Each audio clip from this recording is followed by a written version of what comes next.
Toggle full screen. Okay. That seems. Let me pull up the Oscar list one more time.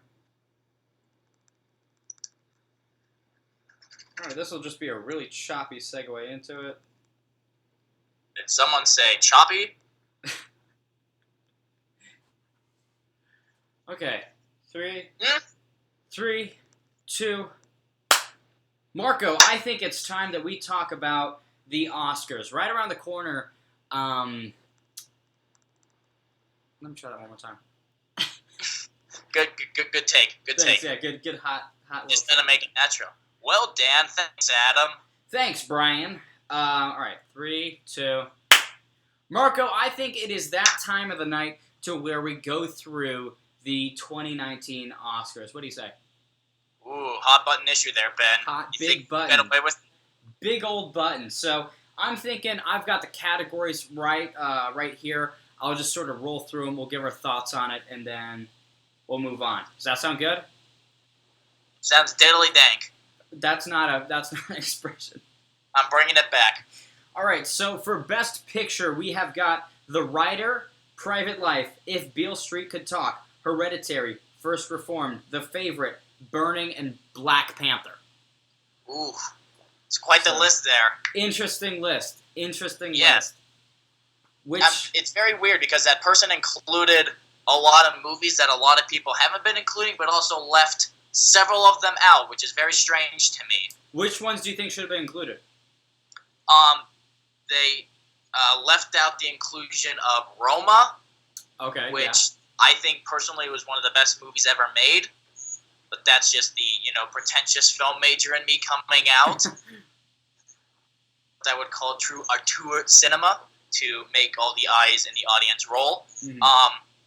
So Roma, I'm very surprised it did not include First Man, because while that movie did not get well received by the public, I heard from almost every critical source that it was actually impeccably well made and technically astounding. Think of a word there. Also, I am surprised at the exclusion of Black Klansman. Interesting, yeah. Spike Lee's little number this year.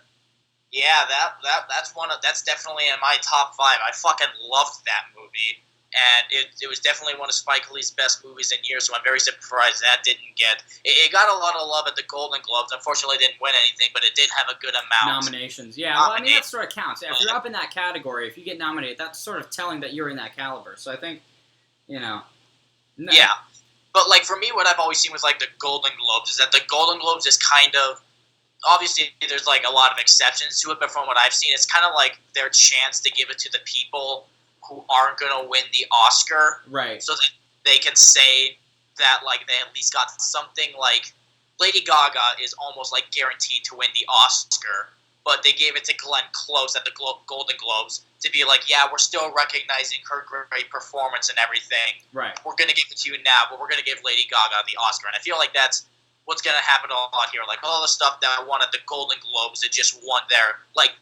Green Book won, everything at the Golden Globes, but it wasn't even mentioned on that list. So, right. I was very weirded out when I saw the Golden Globe nominations because they were far off from what I anticipated at all. They had a lot of exclusions. They had a lot of the fact that Bohemian Rhapsody won Best Picture was something I never in a million years would ever suspect. So it's making me a bit worried for the Oscars, but I'm hoping that my theory is right, that they just give the Golden Globes to the ones that they're not gonna give the Oscar to, just so that they can have their little moment. Yeah, but Golden Globes. I'm a little worried, is what I'm saying. The runners-up is the Golden Globes.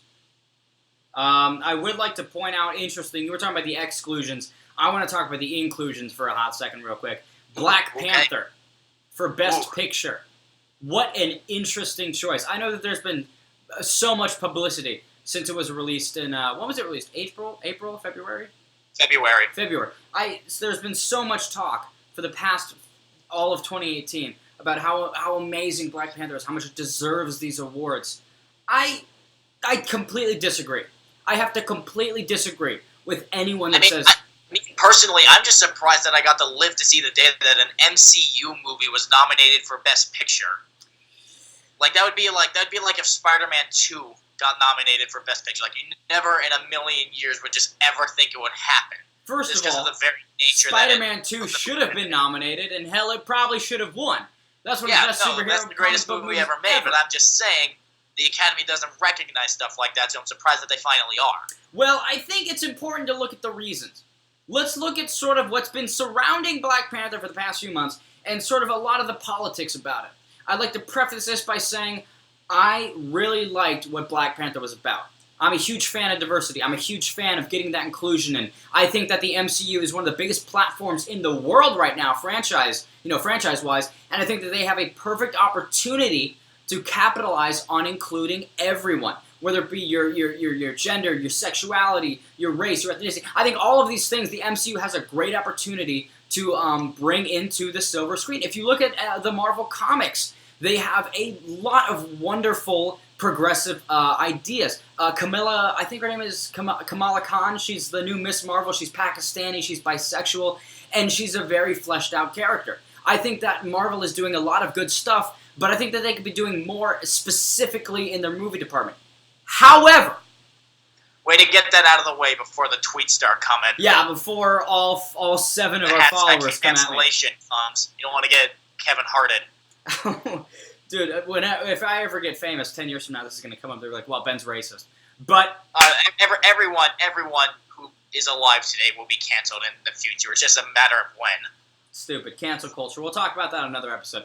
But Black Panther right now, why I don't think it should be in contention for Best Picture of all things is because let's discuss what Best Picture represents, what the award is as a whole. It is supposed to be the most prestigious film that excels in every aspect. The soundtrack, the screenplay, the cinematography. It's the film that is regarded as the best picture. And I would go as far to state that Black Panther is nowhere near the other films mentioned on this list. There are some huge flaws with Black Panther that cannot be overlooked. From a technical standpoint, from a storytelling standpoint, from an acting standpoint, there's just way too many flaws that I don't think that it deserves to be in this list. I don't care how much money it made. That shouldn't be a factor in award shows. I will say I'm happy. Well, you'd be surprised. Well, yeah, that's where the politics of it comes in. I should state, I am so happy that it made over $1 billion. I'm so happy that it really drove a lot of the revenue for Marvel this year.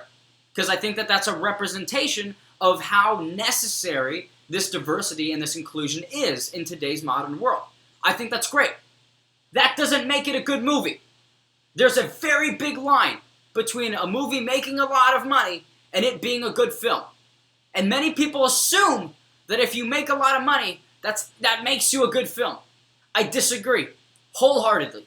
And like for me, like I get what they're going for. Like they're giving it Best Picture award because of like the cultural impact that it like had, and like kind of like where all the like appraised reviews for like Crazy Rich Asians came in, whereas like the first like completely Asian cast, this movie had like consisted of like almost all African American people, and like did all sorts of like cultural work with there.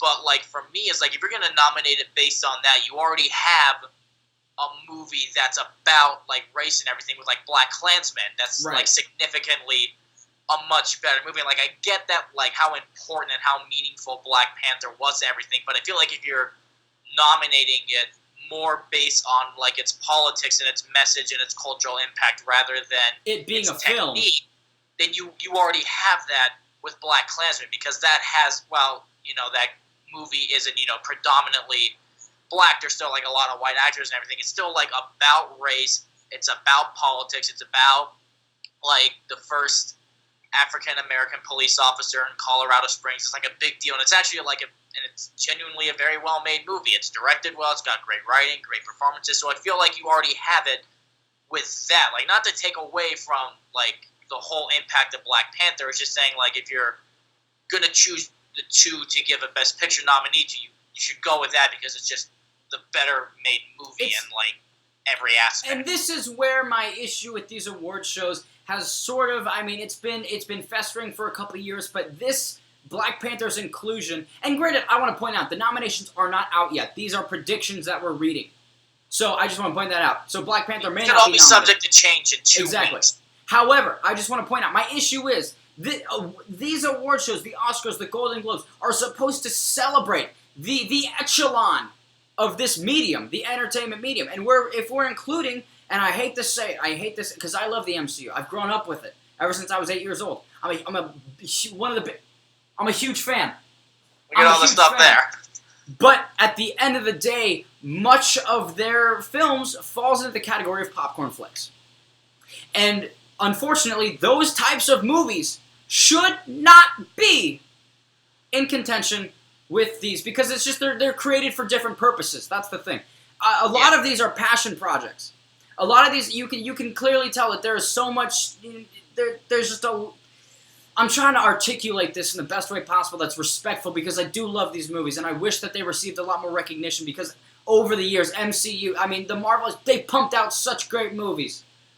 But I do not believe that those movies and Oscars, it's oil and water, ladies and gentlemen. They do not mix and they should not mix.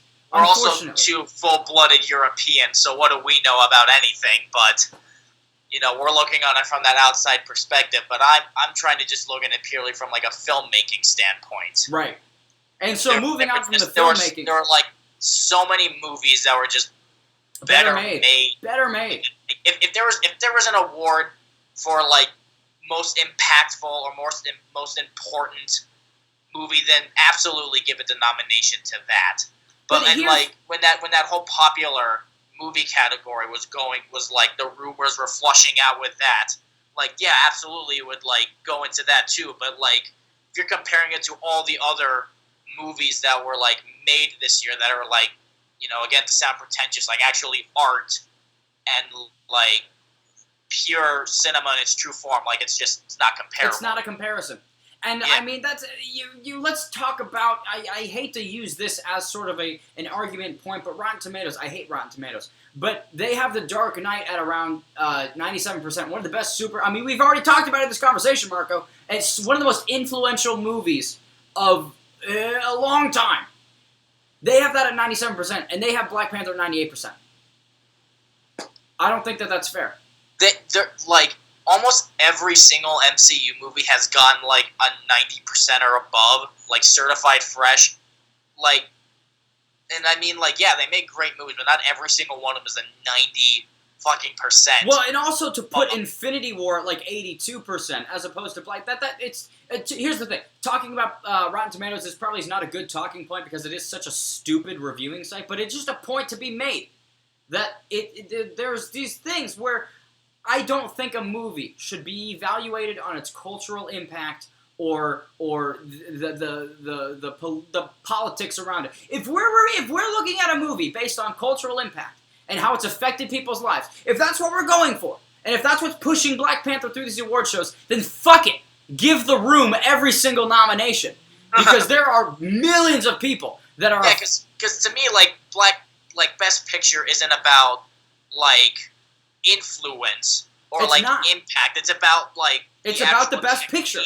The best cinematography, the best soundtrack, the best directing, the best acting. It is as I mentioned, the echelon of the movies of this year. And Black Panther does not deserve to be in that category. However, I do want to move on to the best director. And again, we start off Ryan Coogler for Black Panther, Tamara Jenkins, Private Life, Lee Chang-dong for Burning, Lucrezia Martel for Zama, and Chloe Zhao, The Writer. I probably butchered that, but... Wow, they included a lot of women into that. That's very surprising. That's very... Because there have been a lot of people who have been complaining about, the lack of, they do this every year, the, lack of, diversity with, female directors and everything. And, one of the ones that I do feel is, getting, who got excluded, who should not have gotten excluded whatsoever, is Lynn Ramsey, who directed You Were Never Really Here. Right. Because that was genuinely one of, the best movies of the year, and the direction on it is incredible, and she, deserves every accolade of it. But the fact that she's getting, completely... as much as I loved A Star Is Born and how much I love Bradley Cooper, I feel like he could have been excluded from Best Director and just got, Best Actor to, like include some of these other people who deserved it maybe more. Not to say that his direction was bad, it's just that he's the one that I've been seeing who's almost like inevitable to get nominated, and I feel like he's the one who could have been taken out and replaced somebody more deserving, like some of these female directors like Lynn Ramsey, because there were, and the director of Leave No Trace too, I can't remember her name, but that movie it's the only movie that's maintained 100% on Rotten Tomatoes, which I know you hate, but that's still something. It's a point to make. Something, and like they are two people who I absolutely feel like deserve that. Like they didn't even get a Golden Globe, right? And so to me, that's just like I feel like they should have been included more than like Bradley Cooper or Ryan Coogler. Which is interesting in this era of trying to push women and sort of displaying their qualities as well. Why these award shows wouldn't honor that and wouldn't give them recognition. However, I would like to state last year Lady Bird did sweep a lot, and that was Greta Gerwig. Greta Gerwig, and that was a good step forward. How I do believe she was the only one who she was nominated for Best Director, and Lee Gordon was not nominated with Kumail Nanjiani for The Big Sick. So she was one of the only other big female nominees, but they also had Jordan Peele and all the people like that. So they had a lot of diversity in there as well. But this one, there's almost no female nominees besides actress at all in the big category. So I would just like to point out though, a big step backwards. From the predictions that I've read here, 4 out of the 5 are women. And I guarantee you, not a single one of them will get it. Well, and there's a lot of the director of Burning, the Korean person. I can't remember what their name is, but there's whoever wrote this obviously wanted to have the diversity aspect in there. But I guarantee you, she won't win. Lee Chang-dong won't win. Yeah, it's all gonna be just the ones who we expect, like Bradley Cooper. Spike Lee, which Spike Lee would be great because he's a black director, but he's been nominated before, so it's nothing new. But I feel like we're all just gonna see the basic ass people get nominated this year. Well, then let's move on to a category that is only women. So Best Actress: Toni Collette for Hereditary, Olivia Colman in The Favorite,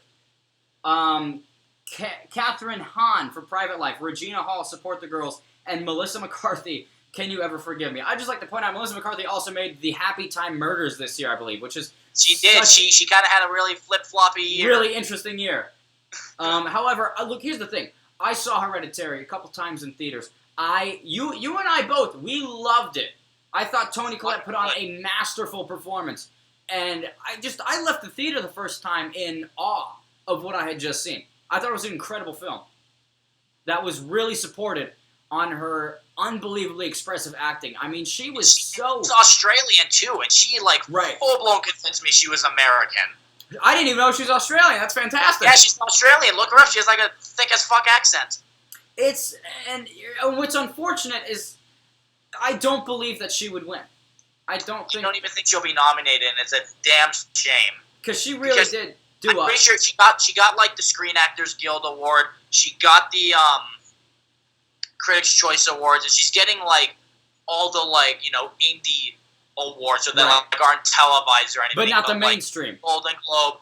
No, yeah. I guarantee you she's not going to be awarded for the Oscars, because the sad thing about the Oscars is as much as they try to recognize the film based on their merit, it's also a lot of PR marketing and campaigning and everything, and the more money that you donate or give or fund for your advertising it's or marketing, political. For your consideration campaign. It's political.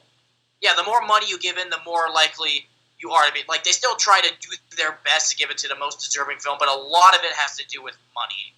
Like Bradley Cooper and is donating a shit ton of money, so it's obviously going to be nominated. Green Book and if Beale Street could talk, they're all giving a bunch of money so that they can almost get their nominee be inevitable. A certified nomination, yeah. Well, yeah, it's a little sad that studios like A24 didn't give enough marketing to the MPAA so that they're not going to have Hereditary be nominated for the stuff that it rightfully needs to be. I truly believe it should get directing, writing, cinematography acting, would be amazing as well. Cinematography, all that stuff, but it's probably not going to get any of it, which is really disheartening to me. Well, and I think, as I've repeated multiple times during this section, I think that just sort of illustrates the problem with modern-day award shows, is that they're not really concerned with rewarding the best-made films and the best, performances. They're just more concerned with the money and the financial gain. Yeah, and, like, with going back to Hereditary, it's weird to me, too, that, like, it's not like A24 has, like, never gotten a shot at the Oscars before. Like, for God's sake, Moonlight won Best Picture. Well, Lady Bird, yeah. It was an A24 movie, and, like, Lady Bird and everything got all these nominations, too. And so it's weird to me why they went with, like, those movies, but, like, with a movie as good as Hereditary, why it's not getting as much recognition as the other A24 Well, movies. I think you have to sort of take into account the genre that Hereditary sits in. It's a thriller, a borderline horror. And with Lady Bird and with Moonlight, you had some really impactful cultural dramas.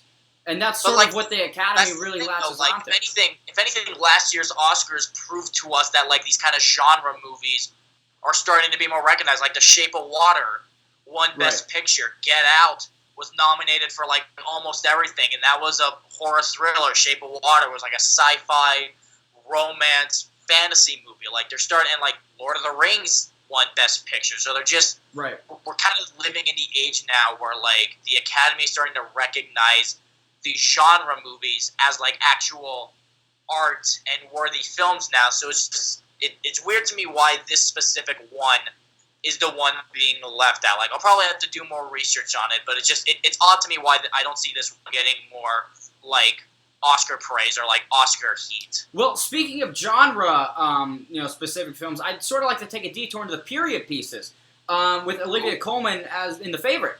I really enjoyed all of The Favorite except for the ending. As I've told you before, I really loved all the performances, especially Olivia Colman. What a fantastic, powerful. I mean, it was a really good performance.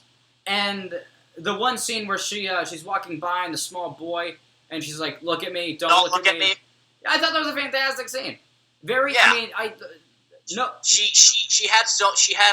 She could, like, change personalities in, like, a second. Like, she went from being, like, super happy and, like, giddy, and then, like, she would look somewhere and just go to, like, instantly super angry and sad. There's, like, a lot of layers to it, and she could go back and forth between them, like, instantly. It's very, very impressive. And there's a lot of humanity in that. There's so much believability in having that conflicting emotions and having all of those arise at different times and shifting between them. That's human right there. That's convincing.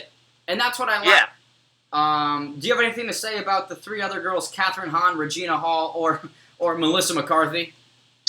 I wish I watched Private Life, and it's amazing. It's a very, very, very good Netflix movie. I did not expect it to be very good. I really wish it got more recognition. I haven't really been seeing it be nominated in a lot of stuff. Tamara Jenkins absolutely should get a Best Writing nominee because that was one of the best scripts of the year. Catherine Hahn was amazing in it. It's like she has been an actress to me who I keep wanting to see where she goes next because she kind of started off as, like, this kind of, like, just comedic side character. Right. And, like, over the years, she's kind of grown into this actress who can prove that she could be a really good dramatic leading lady and, like, can actually carry a film. Like, she was absolutely the lead in this over Paul Giamatti. And, like, Paul Giamatti is just really well-respected, acclaimed actor, and she just fucking acted circles around him. Because she's usually known as, like, the dramatic or the comedic character, but in this one she really took a nice dramatic turn. It was very believable, and, like, she's taking all these really cool new roles now. Like, her role in Into the Spider-Verse was one of my favorite characters. Like, it's just something about her voice and her mannerism just fit perfectly with the character, and she's really someone who I'm looking forward to see what she does next because she just keeps doing all these new projects and shows and movies that make me just super, super impressed with her, and I'm just really excited to see how she continues to grow in the next years to get more, recognition and more, like, star power and dramatic roles.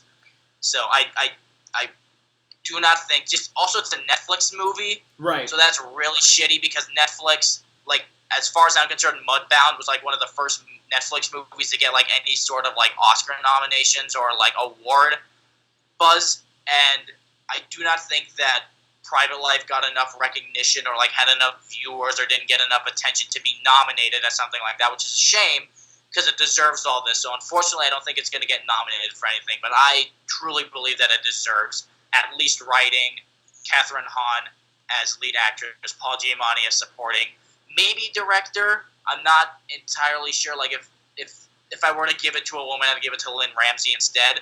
Right. But she definitely is completely deserving in all three of the other categories. Well, I was looking for a clean transition into Best Actor, but there's not one, so we'll just roll right into it. Best Actor! Best Actor!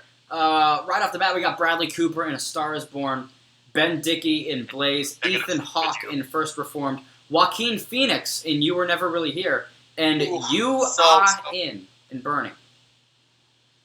Thoughts on that?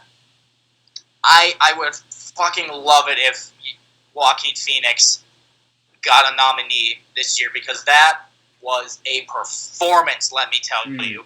And if you look at this was an amazing year for Joaquin. Like he's the type of actor who's in one movie every 4 years, right? And you don't really see it. Like he's never really had a year where he's had multiple movies, and this year he had 4.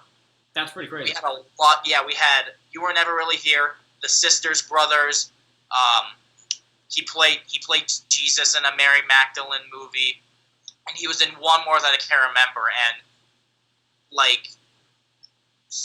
You Were Never Really Here was just such a deep and layered and profound performance. It was just something I've never seen before. And if he's gonna win an Oscar for anything, and I absolutely believe it should be this. Again, haven't really been. This is one of the cases where that was a small independent movie. It was around the film festival circuits, and it didn't get a wide release in a lot of theaters. So unfortunately, I don't think it's gonna get nominated. But I feel if anyone deserved to win it this year, it'd be Joaquin. It would absolutely be him because that was just Joaquin's one of the best actors we have working today. Right. And every time he's in something, it's incredible. Yeah, it's a treat to watch. And the fact that we got 4 of them this year was just so great. And You Were Never Really Here was definitely the best out of all of them. And it's a shame that he's not going to be nominated. And I mean, it'll probably go to Bradley Cooper. That's the thing. That's what I wanted to say is the reality of the situation. It's sort of what's interesting. You could talk about deserving and who deserves it most, but then at the same time, it's important to consider who's going to get it. What the reality is, and it's probably. I mean, if the Academy does anything, and if it's consistent in anything, and if it's predictable in anything, then Bradley Cooper is the archetype of what they want. It's either going to be him or Rami Malek, right? Which I'll be fine if Rami Malek wins it. It was a great performance. I personally can't stand Bohemian Rhapsody. Did not like it at all. He was fine. I have nothing against Rami Malek. His performance is really good. He's deserving all the accolades he gets. But if anything else besides him wins for Bohemian Rhapsody, I will be very upset. I also want to. If he doesn't deserve it, it's that movie. I also want to consider, way back when we were discussing Best Pictures, you were sort of mentioning the exclusions from that list. I would like to mention something that was excluded from Best Actor, Christian Bale in Vice. Now, that is correct. I think also, I feel along with Christian Bale, another one that you could add the other diversity thing, who's also very deserving, was John David Washington for Black Klansman. Right.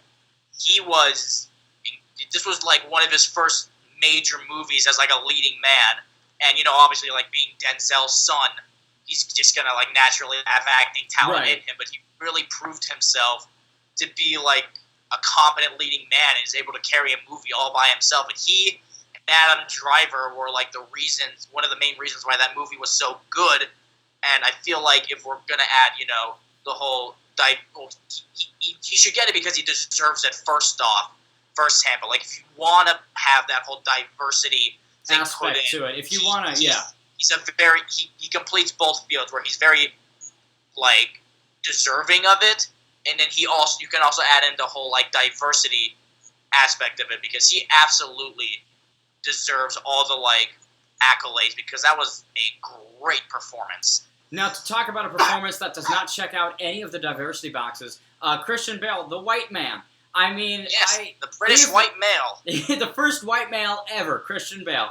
I would just want to point out, I mean, ladies and gents, on the physical transformation alone, that deserves him a nomination. Let's go through a little bit of his filmography and sort of detail his physical transformation, because this is not new to Christian Bale. People see him balloon up to, 250 or whatever. They're like, oh my God, that's Christian. Look at The Machinist. He dropped down to 96 pounds for that film, and he wanted to go lower. And everyone that was working said, like, no, you will die. Christian, please. And then he went back up to, the Batman level of strength. And then now he's Dick Cheney. And he looked, I mean, it's just, he's so believable. He's so immersed in the character. And, like, he literally method acted to the point where he literally saved Adam McKay's life. Because, Dick Cheney had, like, that whole heart condition and everything. Right. Him being the person that he was, he researched, like, the fuck out of his whole heart condition and, like, how you can fix it and how you react to having it and, like, what happens when you do have a heart attack with this condition. And Adam McKay had a heart attack on the set of this movie. And because of the research and the dedication and immersion that Christian Bale put in, he was able to fucking save Adam McKay's life by knowing exactly what was wrong with him and what to do. So he'd be fucking dead if he wasn't as good of an actor as he was. Christian Bale as Dick Cheney saves Adam McKay. It's better than anything Dick Cheney ever did. For his dedication to the craft, that alone, I mean, he's proven it over the past 15 years, 20 years even. He dyed his hair, he shaved his head, he gained the whole weight by eating pies. And then, if you look at the Golden Globes, he was back down to normal weight. I mean, it's just incredible this guy's body is able to sustain such drastic fluctuations in weight. And look, I mean, on the physical alone, I'd give him the nom. But in addition to his incredible acting and his really, really believable character of Dick Cheney and his portrayal, the physical transformation is just one part of it. Right. You actually have to act well and, like, talk like him. And, like, he went on to say that, like, Adam McKay is very improvisational on, like, his directing and would just say, like, just kind of, like, go off and, like, improvise the scene a little bit. And Christian Bale, like, had to know how to improvise as Dick Cheney. He had to know what he would say. He needed to know how he would say it. He needed to know what his policies on the subject were so he would know how to respond. He literally had to be Dick Cheney. Like, that's, like, and you could say, like, Gary Oldman did that for Winston Churchill as well. So, like, and yeah, like, you could just give him the nom alone on the physical transformation of it, but he clearly deserves, like, the award with the added layer of actually acting as the Dick extra Cheney. mile that Christian Bale is willing to go to. Yeah. So, to get into another really clean segue into supporting actress. Smooth sailing. So, first off, we got, I'm going to butcher all of these names. Sakura Ando for Shoplifters, Kaylee Carter for The Private Life, Elizabeth Debicki for Widows, John Jong-seo for Burning, and Regina King if Beale Street could talk. Thoughts? I actually have nothing bad to say about that list. That is a very, very well, again, probably only two of those ones mentioned are going to get nominated, but I really like how this person is doing their best to include the people who properly deserved it, because I feel like I'm one of the only people who saw Widows.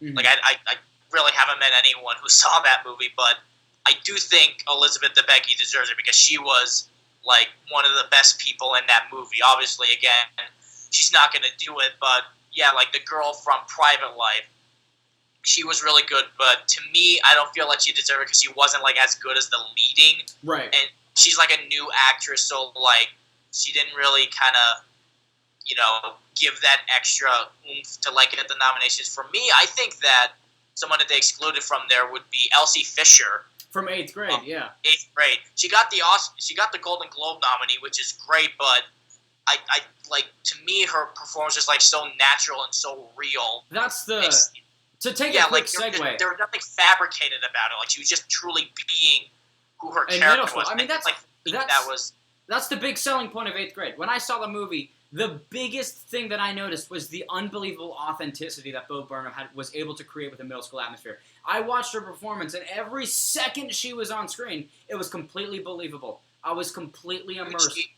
I mean, she did a fantastic job for such a young age, and I think huge credit to Bo Burnham. Honestly, I'm surprised that he didn't get a nod for director because that is the atmosphere that he was able to create, and the way that he wrote that, and the way that he was manufactured this authenticity, the genuine middle school atmosphere. I think that's incredible. I think that really deserves a lot more recognition. If anything, he would I understand why he wouldn't get directing, but writing, right? Like the writing, I feel like was on par with like Lady Bird or The Big Sick, which got nominated last year. Mm-hmm. Like that was just such like a truthful, like real and just like non-fabric. Like there was nothing pretentious about it. There was nothing like in your face about it. The story beats were there. The themes were all there. It was just a really, really authentic and well-written script. And it's really sad to me that he's not getting the recognition that he deserves. There's a lot of A24 movies that actually like came out this year that should deserve at least some recognition, but aren't getting it. Like Hereditary, 8th Grade, mid 90s. None of those movies are probably going to get any accolades, which is sad because they're all deserving of it. But again, they were kind of like the more smaller, one-off A24 movies rather than say like Lady Bird or Moonlight, which were they're like big staple ones. So, well, speaking of, it's just interesting to me which ones they choose to decide to like put all this PR campaign into, and which ones they choose not to. It's very interesting to me. I don't have a segue. Moving into supporting actor. That was such a good speech that you were just. I was blown away. I was going to say something about Staples because you said something about Staples, but I my mind stopped working. Like the Staples Center? So for supporting actor, we have Adam Driver for BlacKkKlansman, Philip Ettinger for First Reformed, Josh Hamilton for 8th Grade, Michael B. Jordan for Black Panther, and Stephen Yeun for Burning. Those are all very, very... There's only one person in there who I would have actually suspected be, like, on anybody's list, and that's Adam Driver. Right. Like, I don't, like... For me, I feel like the person that will probably get it should be Sam Elliott. That's what I was about to say. I was intrigued that they excluded Sam Elliott from that list because I really loved him as Jackson Maine's brother. And like the people were furious when he didn't even get a Golden Globe nomination because like people were all saying like this is one of Sam Elliott's best performances, and he's like, you know, they like to give it to like the old like kind of classic actors. Like Sam Elliott's been around for like 30, 40 years now. He's a classic actor that everybody loves, and he hasn't ever gotten like any act. Like he's never gotten an Oscar nom. He's gotten like 2 Golden Globes for like some made-for-TV movies or whatnot, but he's never really truly come into the mainstream. Like, proper Oscar nom. And like people were all saying like, okay, this is finally his time. He was incredible in this movie. He was like the best scene stealer of it. And then like when I saw that he didn't get nominated for even the Golden Globe, I was like, I don't know what the fuck these people are on, but if he doesn't get it for the like, I personally feel like this might be his last chance. Like as sad as that sounds, like at like kind of the stage he is in his career and the age that he's at, I feel like this might have been his last opportunity to get at least a nomination, because I don't really think he's going to be in anything where he can act as well as he did in this, which is unfortunate to me because if he they would be missing a huge opportunity to give him the award that he deserves for like being such a classic and well-known actor. And it's not even just that he's like old and well-known, like he actually deserved it. Like he was one of the best actors in that movie, one of the best actors of this year. His performance was just like that one single shot of him turning around in the car and crying was like one of the best acted scenes all year, and it was less than a second. So it would be very, very sad to me if they just do not at least give him a nomination, because then he could go out saying like, at least I can, die Academy Award nominee Sam Elliott. Well, speaking again of someone that deserves it, I like to speak of someone that doesn't deserve it, and I think you know exactly where I'm going with this. Yes, Adam Driver. Yeah. The Last Jedi. Adam Driver for The Last Jedi does not know. Michael B. Jordan for 8th Grade. I just can't. I just can't with this movie. I can't. He was not in 50% of the movie. I understand you don't have to be in the movie to be a powerful entity. But at the same time, when you deliver all your lines with the same exact tone and the same intonation and the same diction, and your character is so one-dimensional and your motives are so unbelievably ridiculous, and I can't get invested in the story because it's so full of the stupidest things I've ever seen in a film. I can't. Supporting actor, no. Hornet's Nest now, dude. You know what? Here's the thing. I would rather give. So you said Michael B. Jordan for 8th grade. I just want to point that out. I said for 8th grade. He was not in 8th grade. Michael B. Jordan actually played Elsie Fisher in 8th grade. Michael B. Jordan as Killmonger in 8th grade. No, here's the thing. I would rather put a nomination for Michael B. Jordan this year in Creed 2 over Black Panther. Yep.